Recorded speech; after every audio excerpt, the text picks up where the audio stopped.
ছাত্র শিবিরকে media framing করা হয়েছে দীর্ঘ সময় ধরে।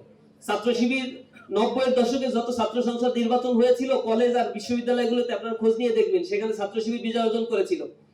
তো কি কারণে করেছিল? তখনও ছাত্র শিবির ভালো ছিল, তার নেই মাঝখানে ভালো ছিল না, কারণ কাজ করতে দেয়নি, মিডিয়ার কাছে আমাদের যেতে দেয়নি, আমাদের কর্মসূচিগুলো যা পালন করেছে মিডিয়ায় আনতে দেয়নি।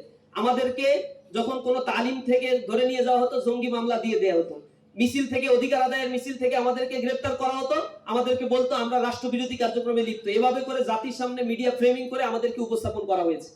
আজ ইসলামী ছাত্র শিবিরের কর্মসূচি 1977 সালে যেমন ছিল এখনো তেমনই আছে। আমরা কোনো নতুন কিছুই করছি না, একই কাজের ধারাবাহিকতাই আমরা বজায় রাখছি।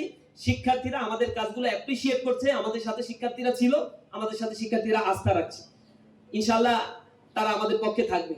আরেকটা বিষয় হচ্ছে ইসলামী ছাত্র শিবির আগামীতে গণভোট যেটা অনুষ্ঠিত হতে যাচ্ছে তার পক্ষে দেশব্যাপী ক্যাম্পেইনে সক্রিয় ভূমিকাও পালন করবে। শিক্ষার্থীদের সাথে নিয়ে বাংলাদেশের প্রত্যন্ত উপজেলা পর্যন্ত, গ্রাম পর্যায় পর্যন্ত আমরা হ্যাঁ ভোটের পক্ষে ক্যাম্পেইন পরিচালনা করব শিক্ষার্থীদের সাথে নিয়ে। আপনারা দেখতে পাবেন ইসলামী ছাত্র শিবিরকে শিক্ষার্থীরা কত বেশি পছন্দ করে, ছাত্র শিবিরের সাথে শিক্ষার্থীরা কিভাবে থেকে কার্যক্রমে অংশগ্রহণ করছে। এই দ্বৈত স্ট্র্যাটেজি তারা শুধু এই কারণেই করেছে, তাদের মেইন দলের লেজুর ভিত্তি বা পারপাস সার্ভ করা তাদের একটা উদ্দেশ্য। তাদের দলের অনেক হাইওয়ে নেতা যাদের দ্বৈত নাগরিকত্বের কারণে নির্বাচন করতে পারছে না, তার শুনানি চলছে। এতে একটা প্রেশার ক্রিয়েট করার জন্য নির্বাচন কমিশনের সামনে তারা দিনব্যাপী অবস্থান নিয়েছে।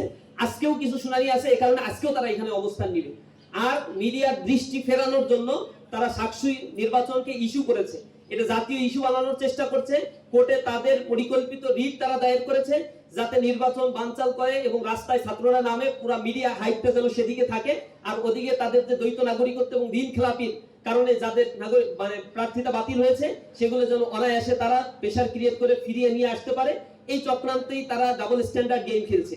তারা লোকাল লেভেলের ছাত্র সংসদ নির্বাচনে সাকসুর অবস্থান কখনোই বিশ্লেষণে নেয় নাই, ওইখানে কোনো ধরনের থ্রেট আছে কিনা তা কখনো বিবেচনা করে নাই, প্রশাসনের অবস্থান কি তা বিবেচনা করে নাই, তারা তাদের প্যানেলের সাথেও বিন্দুমাত্র আলোচনা করেনি। কোন ধরনের প্রচারণায় 20 দিন ধরে ছাত্র দল শাহজালাল বিজ্ঞান প্রযুক্তিতে অংশগ্রহণ করে নাই। তার মানে এটা তাদের ইন্টেনশনালি, ইচ্ছাকৃতভাবে তারা এই পরিকল্পনা করেছে শেষ সময় এসে রিটের মাধ্যমে তারা আদালতকে ব্যবহার করে এই নির্বাচনকে বানচাল করবে। এই কারণে তারা কোনো ধরনের প্রচারণায় অংশগ্রহণ করে নাই। এগুলো তাদের স্পষ্ট ছাত্রদের সাথে তামাশা করার সামিল।